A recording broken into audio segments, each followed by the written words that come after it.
برقع پہننا جائز نہیں ہے.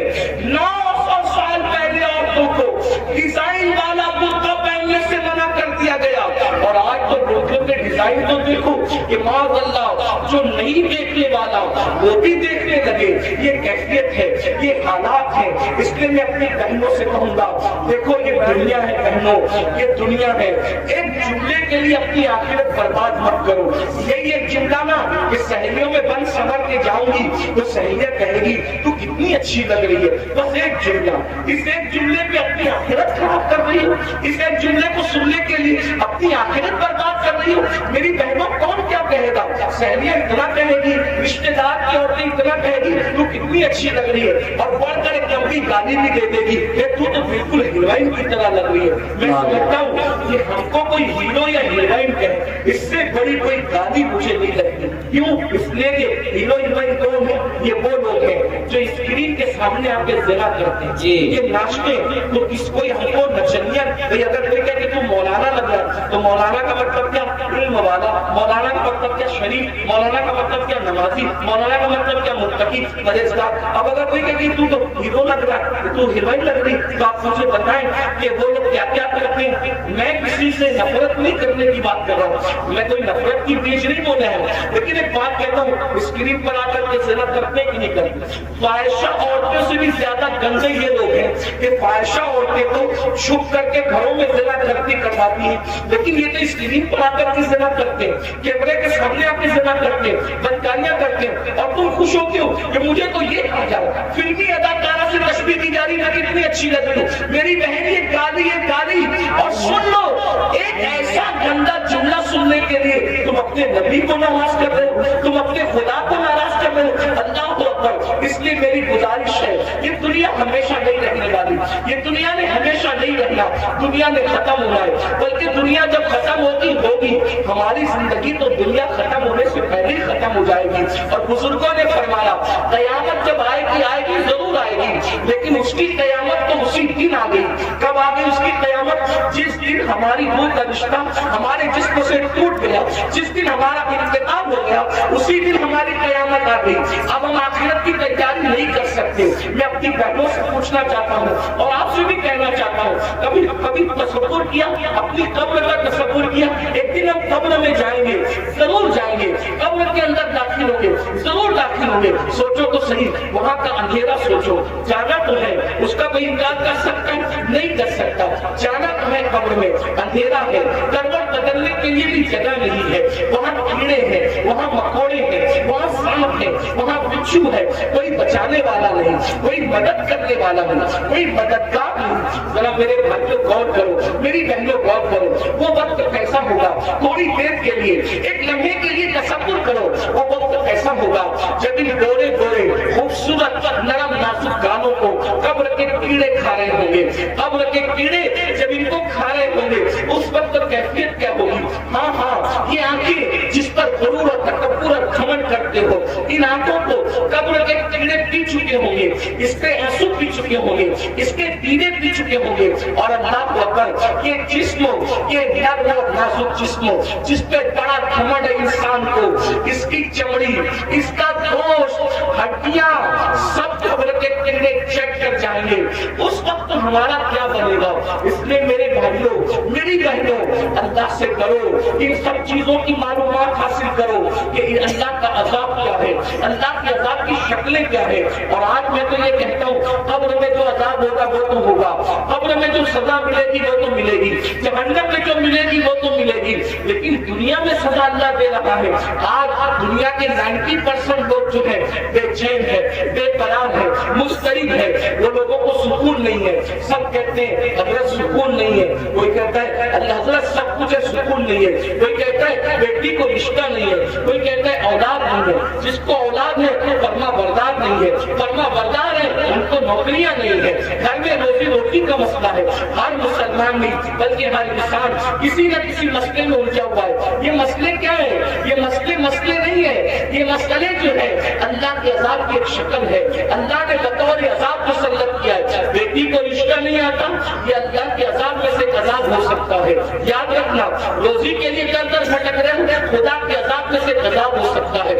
سوتے ہو نیند نہیں آتی, نیند کی گولیاں لے کر بھی سوتے ہو پھر بھی نیند نہیں آتی, اللہ کے عذاب میں سے عذاب کی شکل ہو سکتی ہے. اولاد نافرمان ہے, ماں باپ کو گالیاں دے رہے, ماں باپ کو گھر سے نکال دے, ماں باپ کو ذلیل کر رہے, ماں باپ کو رسوا کر رہے, یہ سب کیا ہے؟ اللہ کے عذاب میں سے عذاب ہے.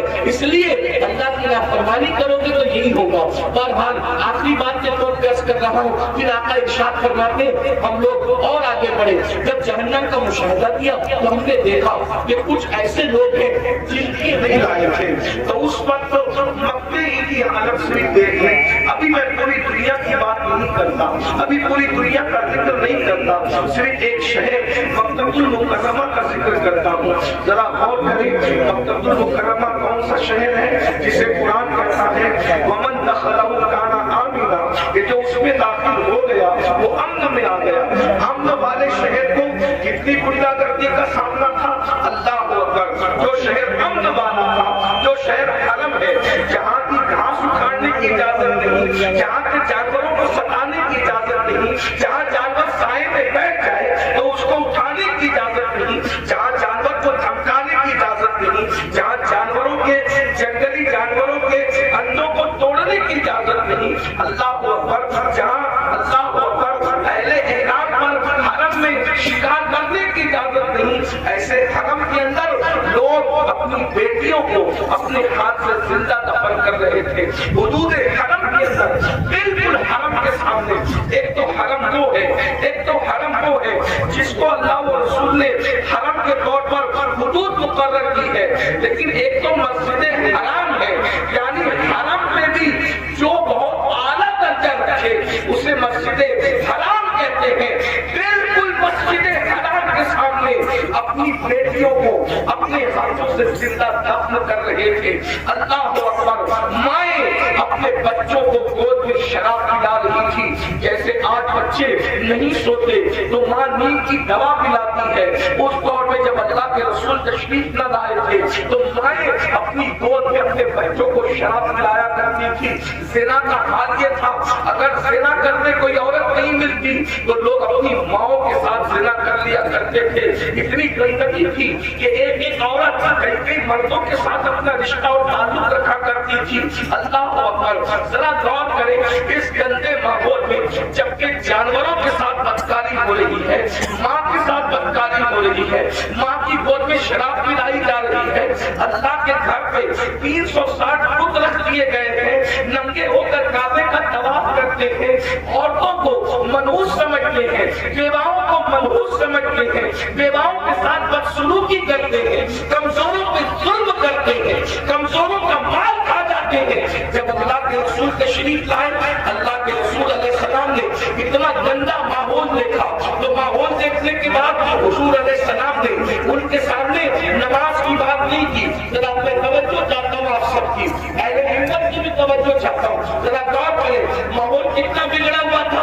حضور علیہ السلام نے پہلے دن نماز کی بات نہیں کی, پہلے دن روزے کی بات نہیں کی, پہلے دن حج کی بات نہیں کی, پہلے دن زکات کی بات نہیں کی, پہلے دن صدقے کی بات نہیں کی. اتنے گندے ماحول میں اللہ کے رسول جو سب سے پہلا حکم لے کر کے آئے وہ کیا تھا؟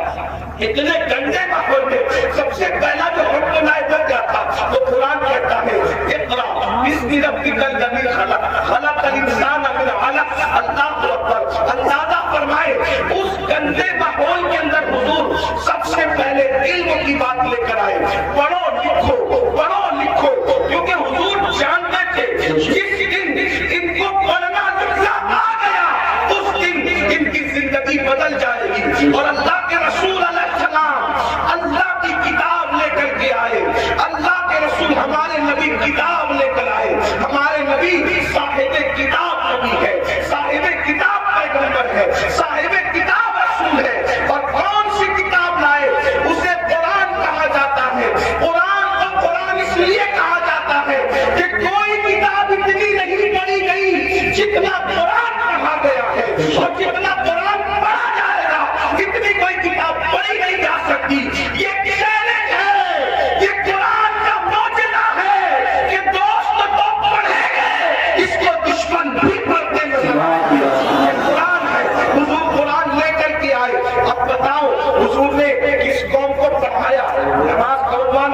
جگہ انکار نہیں، روزے کا عنوان اپنی جگہ انکار نہیں، حج کا عنوان اپنی جگہ انکار نہیں، زکات کا عنوان اپنی جگہ انکار نہیں۔ حضور نے پہلے پڑھایا، عرب کے شاہینوں کو پڑھایا، عرب کے بوریہ نشینوں کو پڑھایا، عرب کے بکریوں کے لے جانے والے جنگلوں میں بدوؤں کو پڑھایا، اور جب پڑھایا تو انقلاب کیا ہے۔ دیکھو علم کا انقلاب کتنی جلدی آتا ہے، یاد رکھنا ہر انقلاب وہ ہمیں ٹائم لگتا ہے، علم کا انقلاب کتنی جلدی آتا ہے۔ جو اپنی بچیوں کو زندہ دفن کر رہے تھے 23 سال بھی نہیں گزرے، اپنی بیٹیوں کو زندہ دفن کرنے والے دوسروں کی بیٹیوں کو پالنے کی تیاری کر رہے تھے، اس لیے کہ حضور نے ان کو علم کا زیور عطا کیا تھا۔ اللہ اکبر، ماں کی گود کے شرابی، ماں کی گود کے شرابی جو ماں کی گود میں شراب پینے کے عادی بنے تھے، ایک اعلان پر وہ سب کے سب شراب سے توبہ کرتے۔ یہاں تو جلسوں میں کروڑوں تقریریں ہو جائے، مقرر تقریر کرتے کرتے مر جائے، مقرر جو اس کی آواز بیٹھ جائے، مقرر کالی داڑھی سے اس کی داڑھی تقریر کرتے کرتے سفید ہو جائے، مقرر کی حالت بدل جائے، قوم کی حالت نہیں بدلتی۔ کیوں؟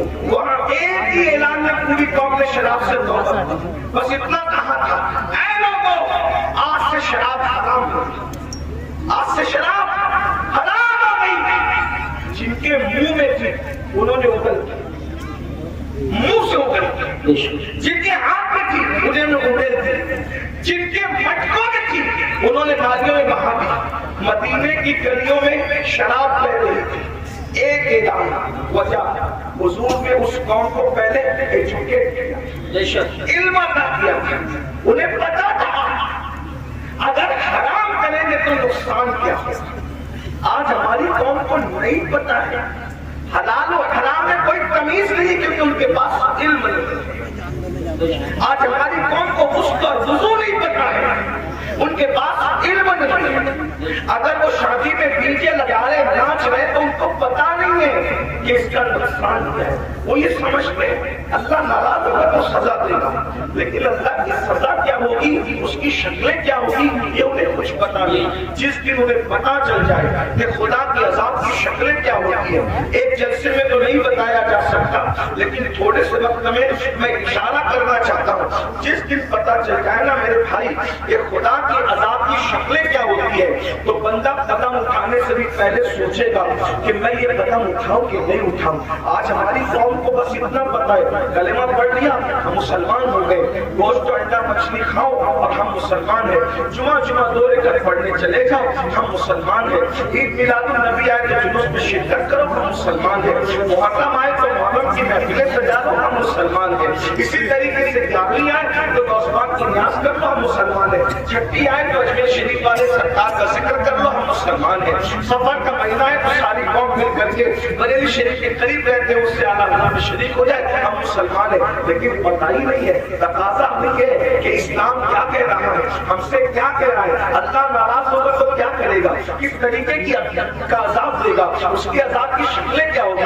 قرآن کہتا ہے ان عذاب ربک لواقع ما له من دافع، بے شک تیرے رب کا عذاب واقع ہو کر رہے گا، اور جب اللہ تجھے عذاب دینے کا فیصلہ کر لے تو اس وقت اللہ کے عذاب سے تجھے کوئی روک نہیں سکے گا۔ ان بطش ربک لشدید، تیرے رب کی پکڑ بڑی سخت ہے۔ لوگ سمجھتے ہیں اللہ کریم ہے، مولانا ہمیں معاف کر دے گا، بے شک اللہ کریم ہے، اللہ رحیم ہے، اللہ ستار ہے، اللہ غفار ہے، لیکن کیا آپ کو یہ خبر ہے جن کی شکلیں قرآن کہتا ہے کہ سور کی طرح ہو گئی، جن کی شکلیں قرآن کہتا ہے کہ بندر کی طرح ہو گئی، ان کے بارے میں آپ نے قرآن پڑھا؟ یہی تو ہے کہ قرآن نہیں پڑھا، سب کی کتاب پڑھی، رب کی کتاب نہیں پڑھی، کہانی کس سے پڑھے، بہوں کی کتاب پڑھی، سیریل دیکھے، ہنسنے ہنسانے کے سیریل دیکھے، رونے رولانے کے سیریل دیکھے، اللہ کی کتاب نہیں پڑھی۔ اللہ کی کتاب اٹھا کے پڑھو تو اس خجور خدا کی غیرت پتہ چلے گی۔ تم کیا سمجھتے ہو گناہ کرنے والوں، خدا کی قسم کو چیلنج کرنے والوں، کیا سمجھتے ہو جن کی شکلیں قرآن کہہ رہا ہے کہ ہم نے سور اور بندر کی طرح کر دی تھی، وہ کون لوگ تھے؟ وہ پٹھان کے بچے تھے، وہ مغل کے بچے تھے، وہ شیخوں کے بچے تھے، کس کے بچے تھے؟ تمہیں پتا ہے کس کے بچے تھے؟ وہ مغل نہیں تھے، وہ پٹھان نہیں تھے، وہ شیخوں کے بچے نہیں تھے جن کی صورت اللہ نے سور اور بندروں کی طرح کی، وہ انبیاء کی اولاد میں سے تھے۔ باضابطہ ان کا نسب پہلے بیان کیا، وہ بنی اسرائیل تھے۔ اور بنی اسرائیل کون ہے؟ اسرائیل حضرت یعقوب کا لقب ہے، اور بنی اسرائیل مطلب اولاد یعقوب، اولاد یعقوب، اللہ اکبر۔ اور اولاد یعقوب کا مطلب کیا؟ یہ بنی اسرائیل اور یعقوب علیہ السلام کا سلسلہ نسب کیا؟ یعقوب علیہ السلام کی ابا حضرت اسحاق علیہ السلام، اسحاق علیہ السلام کے ابا جان حضرت سیدنا ابراہیم علیہ السلام، یہ ہے ان کا سلسلہ نسب۔ لیکن اللہ اب میں آپ سب کی توجہ چاہتا ہوں، اپنے بھائیوں کی بھی اور بہنوں کی بھی۔ میرے بھائیوں، جب نبی کی پیغمبروں کی اولاد نہ کرے تو اللہ دنیا کے اندر ان کی شکل سور اور بندر کی طرح کر دے تو ہمارا کیا حال ہوگا، ہمارا کیا انجام ہوگا؟ آپ سوچتے ہیں لیکن اس دنیا میں تو کسی کی شکل سور اور بندر کی طرح نہیں ہوتی۔ میں نے کہا الحمدللہ بالکل نہیں ہوتی۔ اس کی وجہ یہ ہے کہ ان کو جو پیغمبر ملے تھے وہ اور تھے، اور ہمیں جو نبی ملا ہے وہ اور ہے۔ ہمارا نبی نبی الانبیاء ہے، ہمارے آقا سید الانبیاء ہے، ہمارے آقا محبوب خدا ہے۔ لیکن یاد رکھنا، اس کا یہ مطلب نہیں کہ محبوب کی خاطر اگر دنیا میں شکلیں نہیں بگڑ رہی ہے تو قبر میں بھی نہیں بگڑے گی، ایسا نہیں ہے۔ قبر میں شکلیں بگڑے گی۔ اللہ کے رسول علیہ السلام نے فرمایا، ہم نے شب معراج، آقا فرماتے ہم نے شب معراج جب جہنم کا مشاہدہ کیا تو ہم نے دیکھا کہ کچھ لوگوں کی شکل کتے کی طرح ہے، کچھ لوگوں کی شکل خنزیر کی طرح ہے، کچھ لوگوں کی شکل بندر کی طرح ہے۔ حضور فرماتے ہم نے شب معراج دیکھا، اللہ اکبر، اللہ سے ڈرتے کیوں نہیں، اللہ سے خوف کرتے کیوں نہیں؟ آج میں آپ کو بتاؤں، اللہ اکبر، آقا کریم رؤوف الرحیم صلی اللہ علیہ وآلہ وسلم ارشاد فرماتے ہیں کہ معراج کی شب ہم نے ایک منظر دیکھا۔ آقا فرماتے ہیں جنت کی سیر کی آقا نے اور جہنم کا مشاہدہ کیا۔ دیکھو یہ باتیں ہمیں نہیں پتا ہے، جس دن پتا چل جائے گی اس دن ہمیں احساس ہوگا اور ہمیں یقین ہے ہماری قوم کو جب کوئی بات پتا چلتی ہے تو وہ اس پر عمل کرتے ہیں، کیونکہ اس پر قرآن کی نص موجود ہے۔ وَذَكِّرْ فَإِنَّ الذِّكْرَىٰ تَنفَعُ الْمُؤْمِنِينَ کہ مومنوں کو نصیحت کرو کہ نصیحت مومنوں کو فائدہ دیتی ہے۔ یہ اتنے نوجوان داڑھی کیوں رکھ رہے ہیں؟ یہ کسی نہ کسی خطیب کی گفتگو کا اثر ہے۔ بہت سارے جوان نماز کیوں پڑھ رہے ہیں؟ ہم اللہ اکبر، بہت سارے علاقوں میں ہم لوگ گئے نہیں، بہت سارے لوگ دوسرے خطبہ نہیں گئے، لیکن کسی نے کہا ہمارے امام صاحب نے نماز پہ تقریر کی ہم نمازی بن گئے، داڑھی پہ تقریر کی ہم داڑھی رکھے، تو پتا چلا یہ جلسے بالکل بھی ناجانی نہیں ہے، غیر ضروری نہیں ہے۔ مومنین کو نصیحت فائدہ دیتی ہے، بس ناصح کی نیت صحیح ہونی چاہیے اور سننے والوں کو بھی صحیح طور پر سننے کا شوق ہونا چاہیے۔ اب آئیے ذرا تھوڑا سا دل کے کانوں سے سن لے۔ آپ نے گزشتہ مہینے کے اخیر میں معراج مصطفیٰ تو سنا ہوگا، لیکن معراج کا ایک حصہ ذرا ہم سے بھی سن لے۔ اللہ اکبر، آقا کریم صلی اللہ علیہ وآلہ وسلم ارشاد فرماتے ہیں کہ معراج کی شب ہم نے کیا دیکھا؟ اللہ اکبر، جب جہنم کا مشاہدہ کیا۔ مشاہدے اور سیر میں فرق ہے، جنت کی سیر کی ہے، جہنم کا مشاہدہ کیا ہے۔ اللہ اکبر، وہ فرماتے ہیں خون کا دریا تھا، پیپ کا دریا تھا اور اس میں بندہ تیر رہا تھا۔ خون اور پیپ کے کھولتے ہوئے دریا کے اندر کوئی تیر رہا ہو، تھوڑا توجہ کیجیے گا میرے پیارے آقا علیہ الصلوۃ والتسلیم کے پیارے دیوانوں، ذرا غور کیجیے گا۔ اگر اپنے آپ سے محبت ہے اور اپنے نبی کی باتوں پر یقین ہے تو یہ باتیں میری نہیں ہے، نبی کی ہے، یہ باتیں مصطفیٰ جان رحمت صلی اللہ علیہ وآلہ وسلم کی ہے۔ ذرا غور کرو، ماں اور بہنوں کی بھی توجہ چاہتا ہوں، یاد رکھنا کسی کی بھی بات میں شک کرو گے تو کوئی نقصان نہیں ہوگا، لیکن اپنے نبی کی بات میں شک کرو گے تو ایمان بھی ہاتھ سے جا سکتا ہے۔ یہ تمہارے اور میرے نبی نے فرمایا شب معراج جہنم کا مشاہدہ ہو رہا ہے، خون کا دریا ہے، پیپ کا دریا ہے اور وہ کھولتا کھولتا خون ہے، کھولتا کھولتا پیپ ہے، اس میں ایک بندہ دھمکیاں لے رہا ہے، ایک بندہ تیر رہا ہے۔ جیسے وہ منہ باہر نکالتا ہے، جیسے وہ سر باہر نکالتا ہے، اس کے منہ میں پتھر ڈالے جاتے ہیں، جہنم کی آگ کے بنے ہوئے پتھر اس کے منہ میں ڈالے جاتے ہیں اور اس کا منہ پھر اسی دریا میں ڈوب جاتا ہے۔ اس پر یہ عذاب پڑھا گیا حضور تڑپ گئے, حضور بے چین ہو گئے, حضور بے قرار ہو گئے اور پوچھنے لگے جبریل یہ کون لوگ ہیں کہ خون اور سیب کے دریا میں ڈبکیاں لیتے ہیں اور جب منہ باہر نکالتے ہیں تو پتھر, وہ بھی جہنم کی آگ کے پتھر, ان کے منہ میں ڈال کر ان کو ڈبا دیا جاتا ہے, یہ دردناک عذاب کیوں ہو رہا ہے؟ تو جبریل امین نے عرض کیا یا رسول اللہ یہ آپ کی امت کے وہ لوگ ہیں جو دنیا میں سود کھایا کرتے تھے, یہ سود کا کاروبار کیا کرتے تھے, یہ سود کا دھندا کیا کرتے تھے. میں آپ سے پوچھنا چاہتا ہوں دنیا کی سب کچھ ہے, بولو اگر کسی سچے مسلمان کو یہ پتا چلے کہ سود کھانے کا انجام کیا ہے, وہ پیپ کا دریا, وہ خون کا دریا. اور خون کا دریا کیوں ہے؟ میں نے غور کیا کہ سود خوروں کے لیے پیپ اور خون کا دریا کیوں ہے, تو بہت سوچنے کے بعد مجھے یہ سمجھ میں آیا کہ سود خور لوگ قوم کا خون چوستے ہیں, قوم کا خون چوستے ہیں, ان کی غربت کا فائدہ اٹھاتے ہیں, ان کی مجبوریوں کا فائدہ اٹھاتے ہیں. اس لیے دیکھو قدرت نے ان کو خون اور پیپ کے دریا کی سزا دی ہے. اپنے آپ سے پوچھنا چاہتا ہوں اے سود کا دھندا کر کے, اے بیاج کا دھندا کر کے, اے انٹرسٹ کا دھندا کر کے مالدار بننے والوں ذرا غور کیجئے, کتنا بھی مال کما لو گے, تھوڑا دھیان دینا میری بات پر, کتنا بھی بڑا محل ہو, تاج محل کی طرح بھی محل بنا لو, جب آخری میں ڈاکٹر کہے گا نا کہ یہ بہت بیمار ہے, اس کے بچنے کی امید نہیں ہے, تو آپ کے بچے, ہمارے بچے کیا کریں گے؟ آپ ہو یا ہم ہو, کوئی ہو, بولو بچے کیا کریں گے؟ اٹھا کے سیدھا ہاسپٹل میں داخل کر دیں گے. بتاؤ جس مال کو اللہ کی نافرمانی کر کے کمایا تھا, کروڑوں روپے کا محل بنایا تھا حرام مال سے یا حلال سے بھی بنایا تھا, لیکن آخری سانسیں کہاں لے رہے ہو؟ آخری سانسیں کہاں لے رہے ہو؟ ہاسپٹل کی چار دیواری میں. یہی ہے نا تمہاری دنیا, جس دنیا کی خاطر اللہ کو ناراض کیا, جس دنیا کی خاطر خدا کو ناراض کیا, آخری اینڈ کیا ہے؟ آخری انجام کیا ہے؟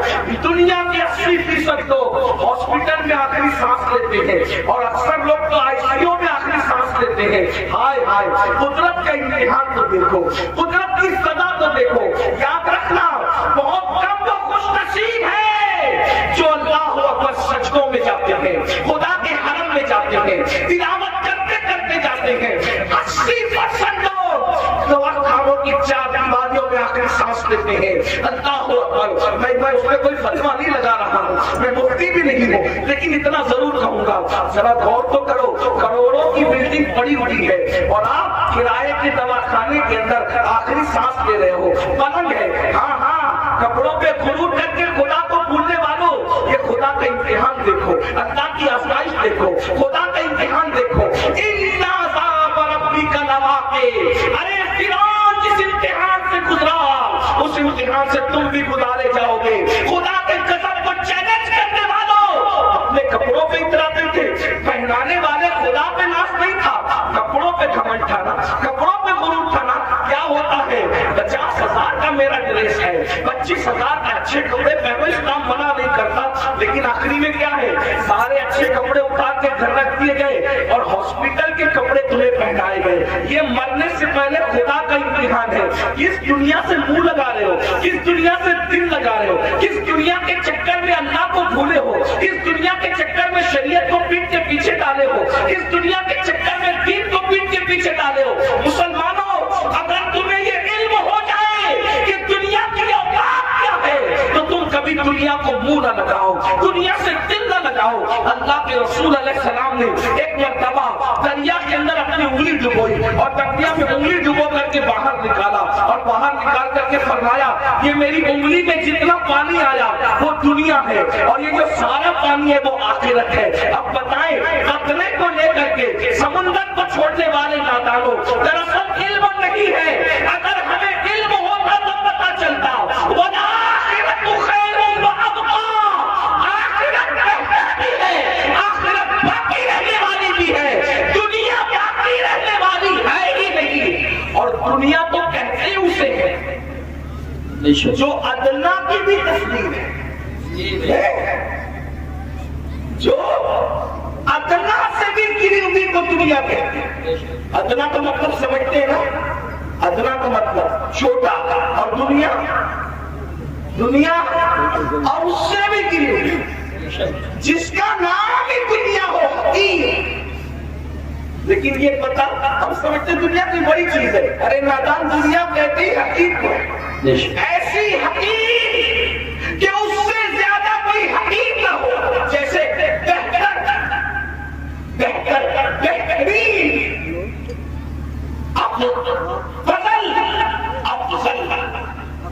درجات بڑھتے ہیں، جب تفصیل کے ساتھ بات ہوتی ہے تو پھر درجات بڑھتے ہیں، ایسے جب تصغیر کے ساتھ بات ہوتی ہے تو پھر درجات گھٹتے ہیں۔ تو دنیا تصغیر ہے، کیا یہ اتنی حقیر ہے کہ اس سے بڑھ کر کوئی حقیر نہیں، لیکن ہمارے پاس یہ بھی علم نہیں ہے، دنیا بھی رہتے ہیں اور اس پر قربان بھی ہوتے ہیں، پتہ ہی نہیں ہے کہ حقیر میں قربان نہیں ہوا جاتا۔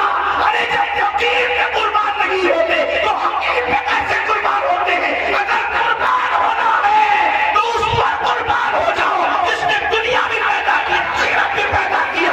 یزید دنیا میں قربان ہوا، ختم کر دیا گیا، حسین دین میں قربان ہوئے، آج حسین پاک کا ذکر بھی باقی ہے، ان کی نسل بھی باقی ہے، دنیا کی خاطر،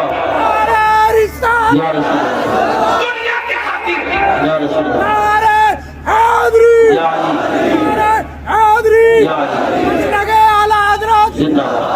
دنیا کے خاطر اس نے دین کو پیٹ کے پیچھے ڈالا، اس کی نسل بھی مٹی، اس کی قبر بھی مٹی، اس کا دربار بھی مٹا، اس کا نام بھی مٹا۔ یہ تو ہم حسینیوں کا احسان ہے کہ بطور مذمت اس کا نام لے لیتے ہیں تو کہیں کہیں وہ یاد آ جاتا ہے۔ اگر ہم بطور مذمت جیسے شیطان کا نام آتا ہے اعوذ باللہ من الشیطان الرجیم کے طور پہ اللہ اکبر، اگر اس طریقے سے اس لانتی کا نام نہ لے تو کبھی لوگ اس کو یاد کریں۔ کتاب حسینیوں کا احسان ہے کہ مذمت کے اعتبار سے کہیں نہ کہیں وہ یاد آتا ہے۔ یہ ہے دنیا، اب اسی دنیا میں غرق ہو رہے ہیں، اسی دنیا میں ڈوب رہے ہیں، تو آقا ارشاد فرماتے ہیں ہم اور آگے بڑھے ہیں۔ توجہ فرمائیں، آپ توجہ تو بہت اچھی کر رہے ہیں ماشاءاللہ، لیکن مزید غور کریں۔ آقا فرماتے ہیں ہم اور آگے بڑھے ہیں، تو ہم نے کیا دیکھا؟ کچھ مرد اور عورتیں ہیں جن کی چمڑیاں آگ کی کچی سے کاٹی جاتی ہیں۔ بس میں بات طویل نہیں کروں گا اور ختم بھی کر دوں گا وقت پہ، کیونکہ ہم 1 گھنٹہ لیٹ چل رہے ہیں اور مجھے دوسرے پروگرام کی طرف رات کے پروگرام کی طرف جانا بھی ہے۔ لیکن غور سے سن لیں، معراج کا یہ بھی حصہ ہے۔ فرمایا کیونکہ معراج میں حضور اللہ فرماتا ہے لِنُرِيَهُ مِنْ آيَاتِنَا، ہم نے ان کو اس لیے سیر کرائی مسجد حرام سے مسجد اقصی تک تاکہ ہم ان کو اپنی نشانیاں دکھائیں۔ یہ نبی کا دیکھنا ہے، نبی کا دیکھنا ہے۔ جہنم میں لوگ بعد میں جائیں گے، نبی پہلے دیکھ رہے ہیں۔ جہنم میں لوگ بعد میں جائیں گے، نبی یہ بات پہلے دیکھ رہے ہیں۔ توجہ کریں، یہ نبی کا دیکھنا ہے، یہ نبی کے دیکھنے کی شان ہے۔ پھر بھی کچھ لوگ کہتے ہیں کہ نبی کو غیب کی خبر نہیں۔ میں نے کہا نادان اگر یہ غیب نہیں ہے تو پھر غیب کسے کہتے ہیں؟ حضور دیکھ رہے ہیں، جہنم میں جانے سے پہلے جہنمیوں کو اللہ دکھا رہا۔ فرماتے ہیں ہم نے دیکھا کہ جہنم کے اندر کچھ لوگوں کی چمڑیاں آگ کی کینچی سے کاٹی جا رہی، آگ کی کینچی سے، اور وہ چیخ پکارے اور ان کی چیخ سنی نہیں جاتی۔ کیسے سنی جا سکتی؟ پھر رحمت العالمین ہے۔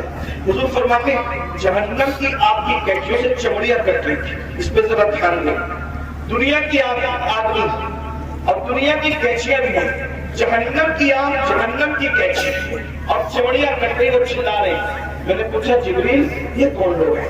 اس میں مرد اور عورتیں ایک ساتھ تھے، وہ ننگے تھے، مرد اور ایک ساتھ تھے، ننگے تھے، ان کی چمڑیاں کٹ رہی تھی آپ کی کینچی سے اور چلا رہے تھے۔ پوچھا جبریل یہ کون ہے؟ جبریل امین نے یا رسول اللہ صلی اللہ علیہ وسلم یہ آپ کی امت کے وہ لڑکے اور لڑکیاں ہیں، وہ مرد اور عورتیں ہیں جو سج دھج کر گھروں سے اس لیے نکلتے تھے، لڑکے اس لیے سج کے نکلتے تھے کہ ان کو لڑکیاں دکھیں، اور لڑکیاں اس لیے سج دھج کے نکلتی تھی کہ ان کو لڑکے دکھیں، اور ایک دوسرے کے فتنے میں بدکاری میں مبتلا ہو جائے تو یہ ان کو آگ کی کینچی سے آج کاٹا جا رہا ہے۔ دیکھیے سجنا سنورنا برا نہیں ہے، لیکن اس لیے سچ کے نکلنا کہ لوگ میری طرف گناہ کے حوالے سے مائل ہوئے بدکاری، ورنہ سچ کے نکلنا تو میرے نبی کی سنت ہے۔ ام المومنین سیدہ عائشہ صدیقہ فرماتی ہیں کہ جب حضور گھر سے نکلتے تھے اگر آئینہ میسر نہیں ہوتا تو حضور پانی میں اپنی شکل انور دیکھا کرتے، تو میں کہتی کہ حضور آپ بھی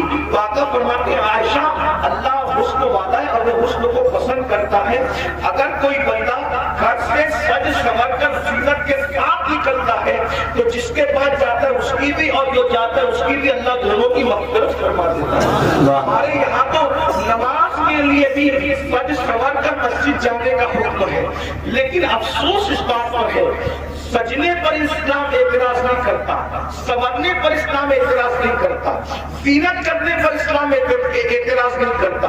اسلام یہ کہتا ہے کہ اچھی نیت کے ساتھ زینت کرو، یہ نیت سے زینت کرنا، عطر لگانا، خوشبو لگانا اور اپنی شکلوں کو سنوارنا کہ معاذ اللہ مرد اس طرح سے کرے کہ عورتیں ان کی طرف متوجہ ہو اور بدکاری میں مبتلا ہو، اور عورتیں اس لیے سجے سوے کہ مرد ان کی طرف متوجہ ہو کر بدکاری کے اندر مبتلا ہو جائے۔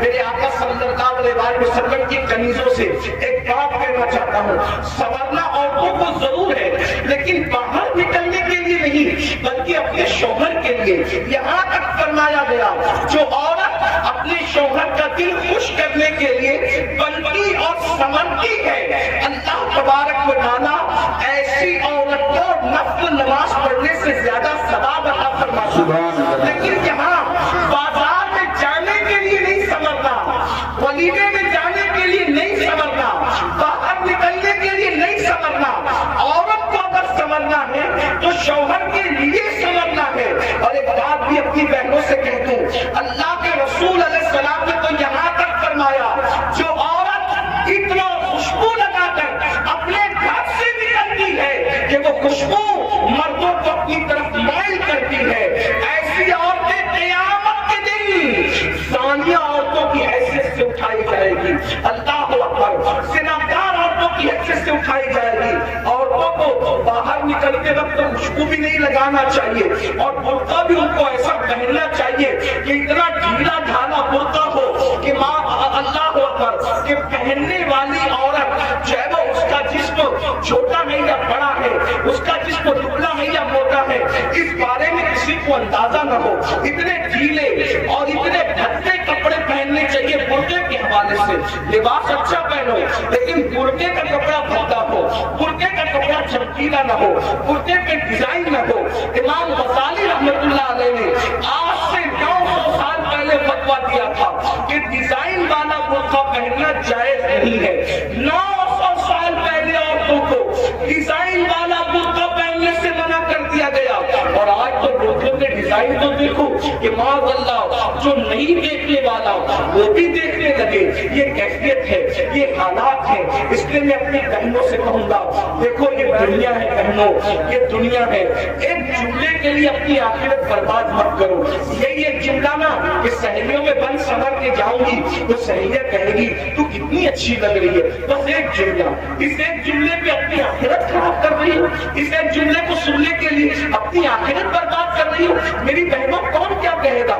سہیلیاں اتنا کہے گی، رشتے دار کی عورتیں اتنا کہے گی تو کتنی اچھی لگ رہی ہے، اور بڑھ کر ایک لمبی گالی بھی دے دے گی کہ تو بالکل ہیروئن کی طرح لگ رہی ہے۔ میں سمجھتا ہوں کہ ہم کو کوئی ہیرو یا ہیروئن کہے اس سے بڑی کوئی گالی مجھے نہیں لگتی۔ کیوں؟ اس لیے کہ ہیرو ہیروئن کون ہے؟ یہ وہ لوگ ہیں جو اسکرین کے سامنے آ کے زنا کرتے ہیں، یہ ناچتے ہیں۔ تو کس کوئی ہم کو نچنیا بھائی اگر کوئی کہے کہ تو مولانا لگ رہا ہے تو مولانا کا مطلب کیا؟ علم والا۔ مولانا کا مطلب کیا؟ شریف۔ مولانا کا مطلب کیا؟ نمازی۔ مولانا کا مطلب کیا؟ متقی، پرہیزگار۔ اب اگر کوئی کہے کہ تو ہیرو لگ رہا ہے، تو ہیروئن لگ رہی، تو آپ مجھے بتائیں کہ وہ لوگ کیا کیا کرتے ہیں۔ میں کسی سے نفرت نہیں کرنے کی بات کر رہا ہوں، میں کوئی نفرت کی بیج نہیں بولے ہیں، لیکن ایک بات کہتا ہوں، اسکرین پر آ کر کے زنا کرتے کہ نہیں کرتے؟ فاحشہ عورتوں سے بھی زیادہ گندے یہ لوگ ہیں کہ فاحشہ عورتیں تو چھپ کر کے گھروں میں زنا کرتی کرواتی ہیں، لیکن یہ تو اسکرین پر آ کر کے زنا کرتے ہیں، کیمرے کے سامنے آ کے زنا کرتے ہیں، بدکاریاں کرتے ہیں، اور تم خوش ہوتے ہو کہ مجھے تو یہ کہا جا رہا ہے فلمی اداکارہ سے تشبیہ دی جا رہی ہے کہ کتنی اچھی لگ رہی ہے۔ میری بہن یہ گالی اور سن لو ایک ایسا گندا جملہ سننے کے لیے تم